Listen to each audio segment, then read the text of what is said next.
Hello guys, welcome back to the channel. Have you ever seen a brand new game release and then suddenly, boom, it's cracked hours or days later? No servers hacked, no insider leaks, no movie-style keyboard smashing. So how does it really happen? Today we're diving deep into how hackers crack mobile and PC games, what DRM actually means, and how this silent war between hackers and developers really works. This video is purely educational, but trust me, once you understand this process, you'll never look at games the same way again. When people hear cracked game, they usually imagine hackers breaking into company servers or stealing accounts, but that's not how it works at all. Cracking a game means bypassing or tricking the systems that control access to the game, not the gameplay itself. Every game has a moment where it checks, is this copy legitimate? And if that single check can be fooled, the entire game unlocks. Hackers don't destroy the game. They carefully target that verification process and make the game believe it's running legally. This is where DRM comes in. DRM stands for Digital Rights Management, and it's a protection system designed to control how digital content like games, movies, and software is used. In gaming, DRM ensures only legitimate buyers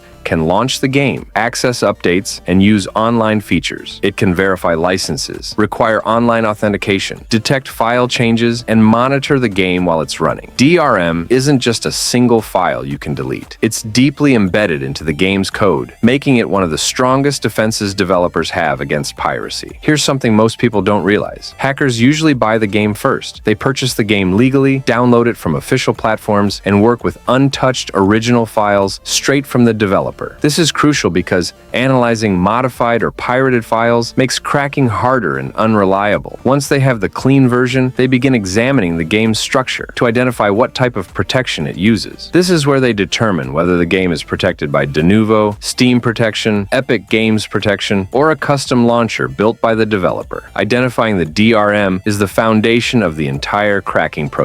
On PC, DRM systems wrap themselves tightly around the game's executable and often remain active while the game is running. Every launch triggers multiple checks to confirm the game hasn't been modified and that the user owns a valid license. Some DRM solutions even perform random checks during gameplay, not just at startup, which is why heavily protected games may have longer loading times or performance drops. This constant monitoring makes PC DRM powerful, but it also makes it a major target for hackers. Despite how advanced DRM is, it has one unavoidable weakness. It must eventually allow the game to run. Hackers don't remove DRM. Instead, they analyze the code to find the exact moment the protection gives the access granted signal. Once that moment is identified, they redirect, fake, or neutralize that check so the game believes it's authorized. This process involves deep reverse engineering, memory inspection, and understanding low-level system behavior. That's why cracking modern DRM can take weeks or even months, and why only a small number of elite hackers are capable of doing it. Beyond DRM, PC games are attractive targets because much of their logic exists locally on the player's machine. Hackers analyze how the game communicates with its launcher, how ownership is verified, and how online features are locked. Instead of breaking everything, they carefully modify just enough code to trick the game into thinking it's running legitimately. This is also why cracked PC games often suffer from broken updates, disabled multiplayer, random crashes, or corrupted saves. The game was never designed to function without its original protection systems. Mobile games work differently, but face similar challenges. Many rely on in-app purchases, ads, and online servers, rather than heavy DRM. Hackers often target games that allow offline play, where important data is stored locally on the device. However, once a mobile game relies heavily on server-side verification, cracking becomes extremely difficult. This is why cracked mobile games often work only offline, or stop functioning after updates, while developers fight back using server checks, forced updates, and aggressive ban systems. Cracking games, or DRM, is not easy, fast, or beginner-friendly. It requires strong programming skills, understanding of operating systems, low-level code analysis, and extreme patience. Hackers must analyze massive amounts of code, track how data flows through memory, and avoid triggering anti-tamper systems designed to shut the game down instantly. One small mistake can crash the game or undo weeks of work, which is why only a very small group of experts succeed. Here's the part most people ignore. Most cracked games online are not uploaded by the original crackers. They're repackaged by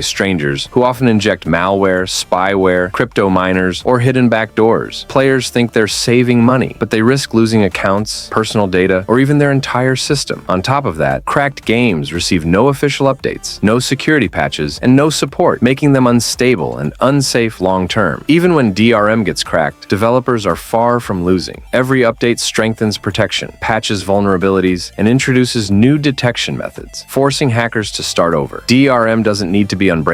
It just needs to slow hackers down long enough to protect sales during the most important launch window. Over time, cracking becomes more complex, more expensive, and less rewarding, and that's why developers usually win the long game. Now, you know how hackers crack mobile and PC games, what DRM really means, and why hackers often buy the game first before analyzing untouched files. This hidden war shapes the entire gaming industry, and understanding it gives you a whole new perspective as a player. If this video opened your eyes, smash that like button, comment what topic you want next, and subscribe for more deep dives into the hidden side of gaming and technology. See you in the next one.